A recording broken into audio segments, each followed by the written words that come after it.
Vou convidar agora o rabino Avraham Amir Niv, que mora em Jerusalém e nos atende gentilmente nesta, para nós aqui pelo menos, começo de tarde de domingo, para vocês aí em Israel, já à noite, né, rabino? Bem-vindo. Boa tarde, boa noite. Seu áudio está aberto, rabino? Para agradecer o convite. Tá aberto, agora consegui ouvi-lo. Rabino, a gente estava falando agora com o professor sobre esse esforço da comunidade internacional para se chegar a um consenso nessa guerra. Queria ouvir sua opinião de quem mora em Jerusalém, de quem está aí em terras israelenses, se essa atuação do governo, da defesa de Israel é bem-vinda, mesmo diante de parte da comunidade internacional reagindo ao que está acontecendo na faixa de Gaza. Queria te ouvir. Primeiramente, eu quero agradecer a oportunidade e o convite de poder estar compartilhando, trazendo um pouco da nossa vivência, do que a gente tem experienciado nessas últimas 2 semanas. Eu sei que vocês provavelmente têm muitos espectadores da Jovem Pan e brasileiros de forma geral, que têm uma grande afeição pela terra de Israel e querem o bem do povo de Israel e de toda a situação do que acontece aqui. Então, eu quero anteceder minha fala agradecendo, recebi também antes do convite de vocês, pessoas particulares e outros veículos, se expressando de forma muito afetiva em orações e preocupações, milhares de brasileiros, milhões de brasileiros. Então, eu quero tocar nesse ponto e retribuir e agradecer a todas as preces, que esse conflito possa se encerrar de maneira pacífica, prioritária, a defesa de maneira integral, a segurança e defesa israelense. Então, qualquer relação, qualquer reação que parta tanto das camadas políticas, das camadas militares, das camadas civis, em relação a qualquer tipo de consenso internacional, é visto realmente, como o professor Vladimir citou, com imensa descrença, porque o tema é um tema que a própria fundação e a carta do Hamas vê como objetivo, ou como se pode citar de maneira explícita no Charter, na carta de formação do Hamas, a incompatibilidade da existência de um Estado israelense aqui, nesse território. E por muito tempo, toda a sociedade civil, diferentes espectros políticos em Israel, tendeu a não querer levar isso de maneira séria, não enfrentar realmente essa narrativa e essa agenda do Hamas de maneira crível e séria. Sempre se tentou, de alguma forma, criar um status quo político que não favoreceu nem para os israelenses e nem para a população de Gaza. E realmente o acontecido das últimas semanas, 2 semanas, levou a situação a um extremo onde foi preciso realmente levar em consideração que a agenda e a politização do Hamas e do nacionalismo hoje de Gaza, na agenda deles é incompatível com a existência de um Estado israelense. E quando a gente chega nesse ponto tão sensível e tão extremo, onde se prepara uma incursão terrestre, isso se deve ao fato de que realmente as forças armadas, as camadas políticas e a sociedade civil realmente entenderam que é uma entidade com a qual não há uma possibilidade de diálogo e, por parte deles, não existe a possibilidade de coexistência. Eu vou contar uma história que aconteceu agora. Um dos membros da nossa comunidade, da nossa congregação, é um rapaz jovem de 20 anos. Ele é um judeu nascido na Tunísia, tunisiano. A Tunísia, no caso, é um país de maioria islâmica, um país árabe, com o qual Israel não tem relações diplomáticas, mas ainda tem uma comunidade judaica, cerca de 3.000, 4.000 judeus, que ainda vivem na Tunísia, e ele veio para Israel há 1 ano atrás, e nos contou que, nessa última semana, por exemplo, uma das sinagogas na ilha de Djerba, que é uma ilha que tem uma comunidade judaica muito, muito antiga, a gente fala de 3.000 anos, até 2.000 2.000 anos, mais ou menos, desde o exílio judaico, e ainda tem uma comunidade judaica. E foi queimada uma sinagoga como retaliação e identificação com o que tem acontecido. E ele começou a contar de que muitos familiares conhecidos, tanto na Tunísia e em outros países árabes, tiveram que deixar as suas terras no momento que o Estado de Israel foi fundado em 1948, porque a retaliação do mundo islâmico foi tão grande que não conseguiram aceitar a presença judaica em terras árabes. Então, muito se fala de que no início desse conflito entre Israel e Palestina, em 1948, né, a primeira guerra da independência, que eles chamam de o Nakba, né, o desastre, como os árabes muçulmanos cunham essa guerra, se conta muito dos quase 700 mil refugiados ou displaced persons, pessoas que tiveram que deixar as propriedades, muçulmanos, árabes aqui em Israel, que tiveram que deixar suas propriedades, suas terras, foram refugiados. Mas muito pouco se fala dos quase 1 milhão de judeus em terras árabes que vivem no Egito, na Tunísia, Marrocos, Algéria e outros países árabes que foram expulsos das suas terras porque não foi possível aceitar o fato de que existe uma presença soberana judaica no Oriente Médio. Os judeus no Oriente Médio, que estavam em terras árabes, sofreram isso. Então, essa narrativa ela não é muito trazida. Então, eu como líder de uma congregação aqui em Jerusalém, quero trazer também isso à luz e que nós, como povo e como sociedade, sonhamos com a paz, sonhamos com a harmonia e sonhamos com um dia em que poderemos, de maneira geral, Jerusalém será realmente uma fonte de inspiração para todo mundo. Mas, voltando à sua pergunta, hoje nós vemos que a incompatibilidade com a sobrevivência e uma resiliência judaica no Oriente Médio e com a intenção dos órgãos internacionais é algo que não há uma sintonia entre essas duas melodias. A melodia do povo judeu e a melodia dos órgãos internacionais não se harmonizam. E, infelizmente, nós vemos que a escalação e as atrocidades dessas 2 semanas que aconteceu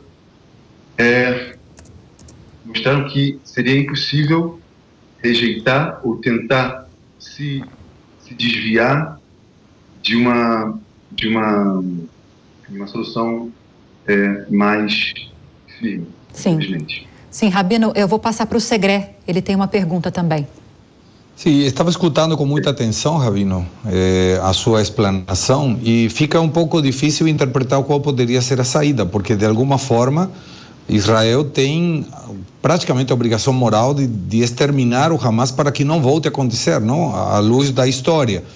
Teve ataques em 2014, duraram 7 semanas, lembrávamos a nossa audiência agora há pouco, teve ataques também em 2021, e a sensação que fica é precisamente, o Hamas não quer a instrumentação do Estado de Israel, em lugar de poder tentar compartilhar o Estado de Israel com o Estado da Palestina, como foi a proposta inicial lá em 1948. Mas essa obrigação moral de exterminar o Hamas se confronta também com a possibilidade que isso se estenda a outros países que defendem a causa palestina.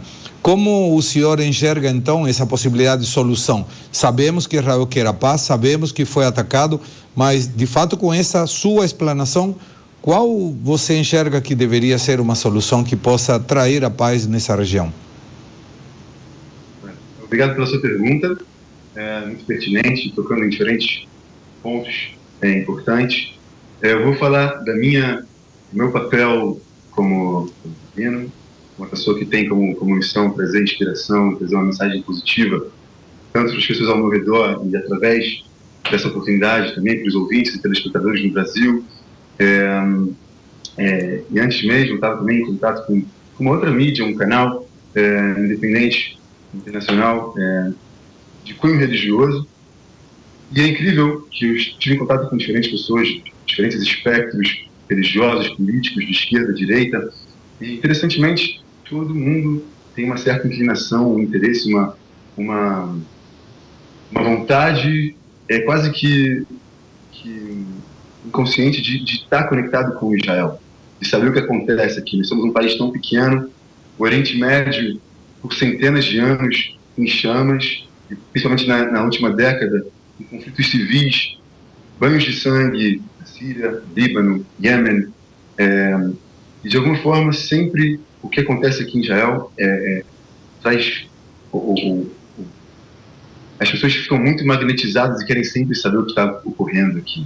Isso não é à toa. Eu acredito que, de maneira geral, cada um, principalmente de acordo com a filosofia judaica, a crença judaica, cada ser humano tem realmente uma conectividade com Jerusalém, com a energia que sai daqui, que emana daqui.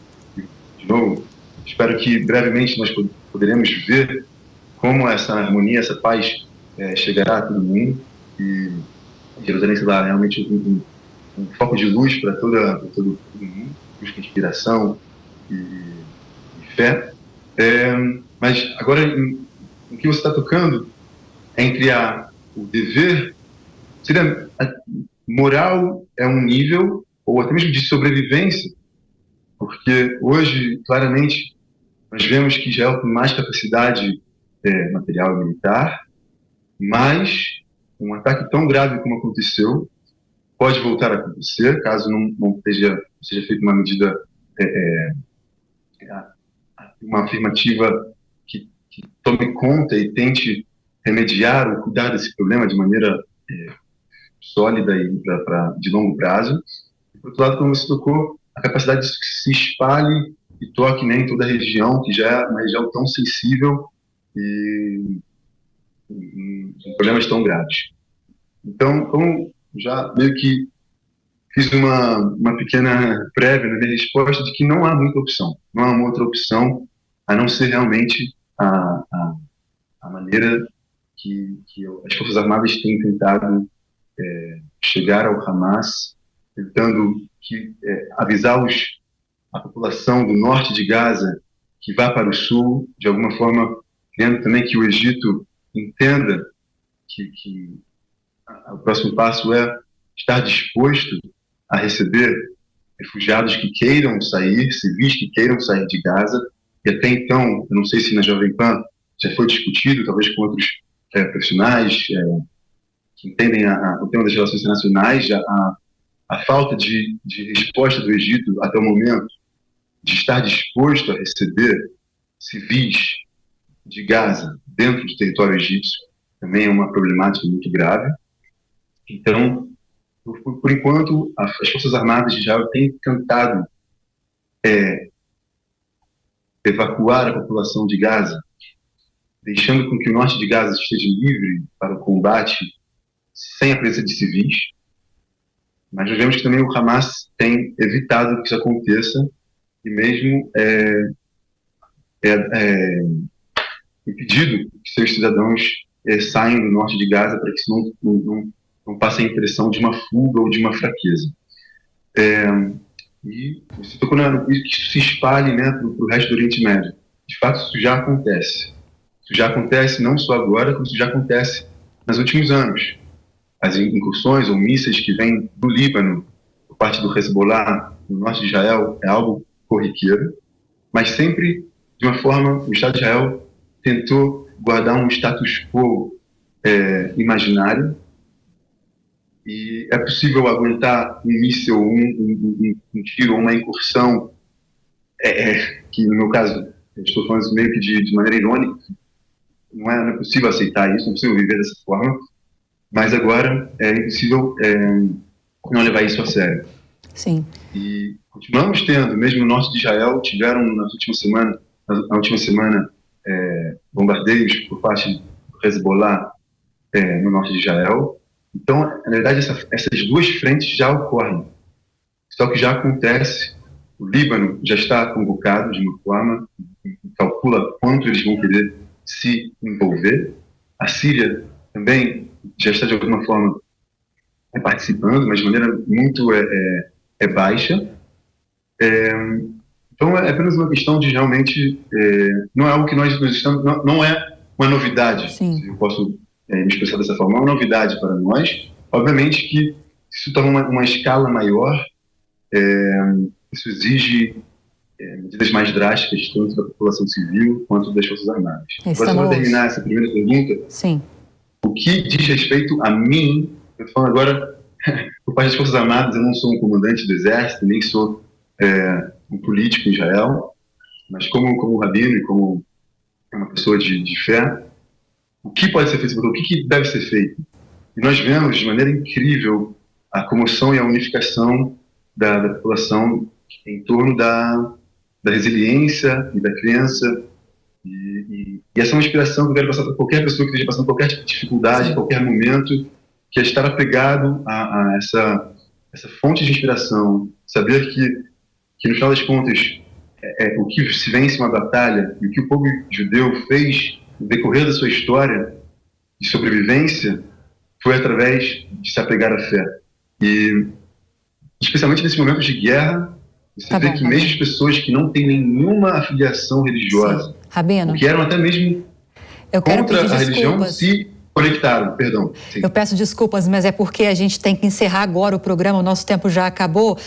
Mas eu já te convido para uma outra ocasião para a gente continuar essa conversa, tá? Te agradeço demais a entrevista e desejo boa sorte a vocês por aí. Sem problema, um abraço para todos e paz, tanto no Brasil quanto aqui.